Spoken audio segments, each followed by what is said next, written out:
Welcome है दोस्तों। Overview of retailing unit second retail consumer में। पिछला नहीं देखा तो देख लेना। अब स्टार्ट करते हैं। 2.5 factors influencing the retail consumer behaviour. देखो, किसी इंडिविजुअल एंड इन्वायरमेंट से इन्फ्लुएंस होने पर हमारा कंज्यूमर बिहेवियर तैयार होता है। हम बात कर चुके हैं कि कंज्यूमर बिहेवियर क्या है। अब बात करेंगे उन फैक्टर्स की जो इन्फ्लुएंस करते हैं कंज्यूमर बिहेवियर को।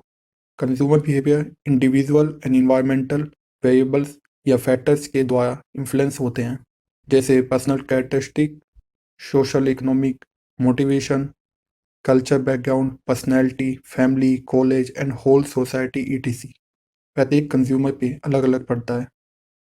अब इन इन्फ्लुएंसिंग फैक्टर्स को सही से बेहतर समझा जा सके, इसलिए इसे 4 ग्रुप में डिवाइड किया गया है। साइकोलॉजिकल फैक्टर ग्रुप में पॉइंट, परसेप्शन, एटीट्यूड, लर्निंग जैसे पॉइंट आते हैं। पर्सनल फैक्टर ग्रुप में age and life cycle stage, education and occupation, income, personality, life style जैसे पॉइंट्स आते हैं। कल्चर फैक्टर में culture, subculture, social class जैसे पॉइंट है। सोशल फैक्टर में difference group, family, role status, opinion leaders जैसे points है। तो इन फैक्टर्स को एक एक करके डिटेल में स्टडी करते हैं। Psychological factor, the starting point in the purchase decision process, that is, we feel a need. A need is simply the lack of something useful जो कि हमारी नीड्स को फुलफिल करके हमें सेटिस्फाई करे। जब हमारा इनर स्टेट या अंतर्मन हमें इस सेटिस्फैक्शन की ओर ले जाता है तो यह इनर स्टेट मोटिव्स कहलाता है। साइकोलॉजिकल फैक्टर व्यक्ति के इनर स्टेट और एक्सपर्ट को दर्शाता है। Individual human behaviour and psychology guide करती है रिटेल स्टेटमेंट को समझने में एंड स्ट्रेटजी बनाने में। कंज्यूमर अपने motives, expective, perception, involvement and attitude के चलते रिटेल मार्केट में डिफरेंट तरह से रिस्पॉन्ड करती है। तो इन पॉइंट्स को डिटेल में स्टडी करते हैं। Motivation, motivation is a inner state जो लोगों को अपने गोल्स की तरफ ले जाता है। गोल्स होता है अपने नीड्स को सेटिस्फाई करने का।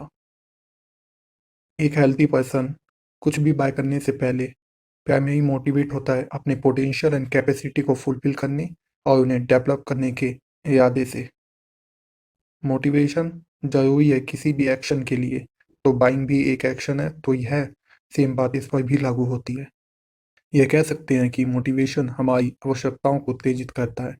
अगर आप बीमार हो तो आप मोटिवेट होंगे मेडिसिन खरीदने के लिए, क्योंकि आपका मोटिवेट होना मतलब आपका इनर स्टेट एक हेल्थी पर्सन के रूप में खुद को देख रहा है। इस इनर स्टेट को रियलिटी में लाने के लिए आपके अंदर मेडिसिन बाय करने की सोच पैदा हो रही है। Latest fashion, cloth, mobile phone etc की नीड भी आपके लिए एक तरह का मोटिवेशन है। अब आगे आते हैं परसेप्शन पे। परसेप्शन का मतलब है जो भी हम अपने 5 सेंस का use see, hear, touch, taste and smell करके जो भी फील होता है उससे पैदा होने वाली सोच परसेप्शन है। तो हम कह सकते हैं कि perception is the process of the mind, जिसमें कि हम चीज़ों को सेलेक्ट करते हैं, उनको ऑर्गेनाइज करते हैं। इंटरप्रिटिंग मतलब उनकी व्याख्या करते हैं, और रियलिटी क्या है यह जानने की कोशिश करते हैं। काफ़ी फैक्टर्स हैं जो लोगों के परसेप्शन को इन्फ्लुएंस करते हैं, जैसे कि एटीट्यूड बहुत बड़ा इन्फ्लुएंस फैक्टर है, क्योंकि यह प्रोडक्ट को बाय करना है या नहीं यह बहुत डिपेंड करता है उसके बाइंग डिसीजन को लेने के लिए। तो अब इसी को समझते हैं। एटीट्यूड, अगर मैं एटीट्यूड को सिंपल वर्ड में डिफाइन करूं तो वह होगा किसी व्यक्ति की a person's set of emotions, belief and behavior towards a particular object, person, things or event। Means किसी व्यक्ति की सोच, emotion, feeling, pro and against action, endurance ability, favour and unfavour होना, evaluations, emotional feelings, pro and against action और tendencies कैसे हैं किसी object, person, things और इवेंट को लेकर। लोग अपने एटीट्यूड से किसी प्रोडक्ट एंड सर्विस को जज करते हैं।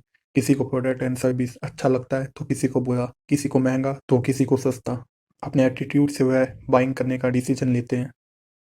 बात करें रिटेलर्स की तो उन्हें reliability, stability, responsibility, dependability and credibility के साथ इमोशनल कनेक्शन भी बनाए रखना चाहिए, क्योंकि emotions is extremely important in buying.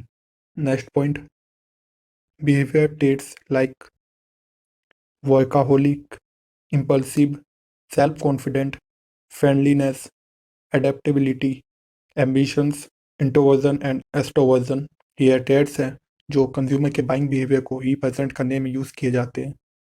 हम जो एक्सपीरियंस एंड लर्न करते हैं उससे हमारा एटीट्यूड बनता है। Next point, learning. So what is learning? Learning is the process of acquiring knowledge through the past experience. अपने पास्ट एक्सपीरियंस से ज्ञान लेने का प्रोसेस लर्निंग है। बहुत ही इंपॉर्टेंट नॉलेज है सब्जेक्ट एंड लाइफ दोनों के नज़रिए से। Customer, product and service, shop and shopkeeper सभी चीज़ों के बारे में लर्निंग करता है, और उसकी यह लर्निंग डिसाइड करती है उसके next buying and visit activity को। एक रिटेलर को इनकरेज करना चाहिए कस्टमर को touch and feel even taste if possible the product, जिससे उसके विजिट को बाइंग एक्सपीरियंस में बदला जा सके। ध्यान रखना, कस्टमर सेटिस्फेक्शन देकर आप लॉयल कस्टमर बनाते हैं, जो कि एक न्यू कस्टमर जनरेट करने से ज़्यादा आसान है। नेक्स्ट, पर्सनल फैक्टर के बारे में जानेंगे। एक कंज्यूमर का परचेस डिसीजन उसके पर्सनल फैक्टर जैसे कि उसके personal characteristic such as age, gender, stage in family life cycle, education, occupation, income, lifestyle, his overall personality and overall self concept से अफेक्टेड होती है। तो अब इन्हीं फैक्टर्स के बारे में डिस्कस करते हैं। Demographic factor and life cycle stage. Age buyers के डिसीजन को इन्फ्लुएंस करने वाला फर्स्ट फैक्टर होता है। एक छोटे बच्चे को milk, baby food and toy car चाहिए होती है, तो एक एडल्ट को भी कार चाहिए होती है, लेकिन खिलौने वाली नहीं, असली वाली। साथ ही क्लॉथ, एजुकेशन फैसिलिटीज़, ईटीसी जैसी चीज़ें चाहिए होती है। इसी तरह different different age and fashion relate करते हैं डिफरेंट डिफरेंट नीड्स को। Physically and psychology mens and women different होते हैं, जिससे उनकी नीड्स में भी काफ़ी अंतर होता है। Women medical facilities for pregnancy and delivery and requirement of clothes and cosmetic जैसे product which is different from the that of man. तो इसी तरह सभी जेंडर के अपनी अपनी स्पेशल प्रोडक्ट एंड सर्विस की नीड होती है। Next point, education and occupation. शिक्षा हमें बेहतर बनाती है, जिससे हम एक बेहतर लाइफ जीते हैं।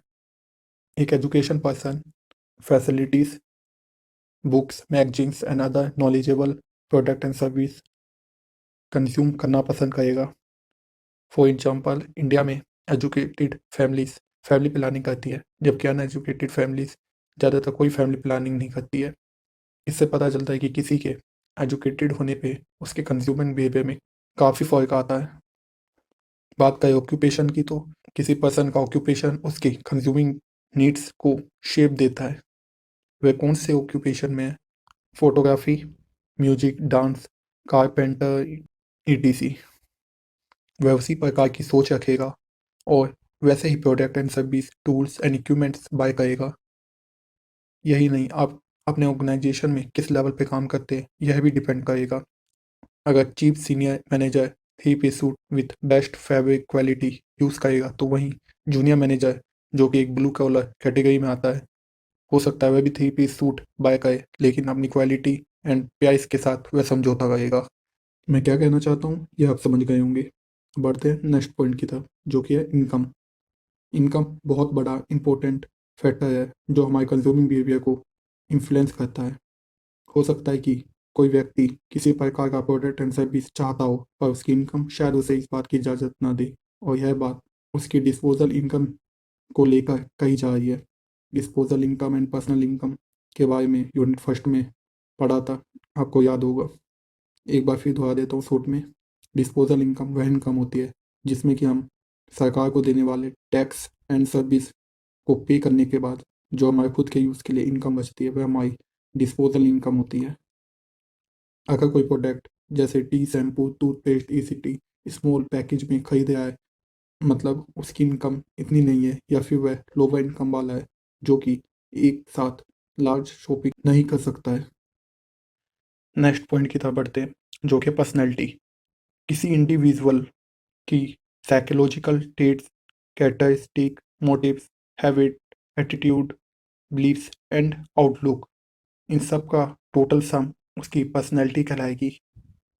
पर्सनैलिटी कंज्यूमर बिहेवियर में इन्वायरमेंट को लेकर डिटरमाइन एंड रिफ्लेक्ट दोनों का काम करती है।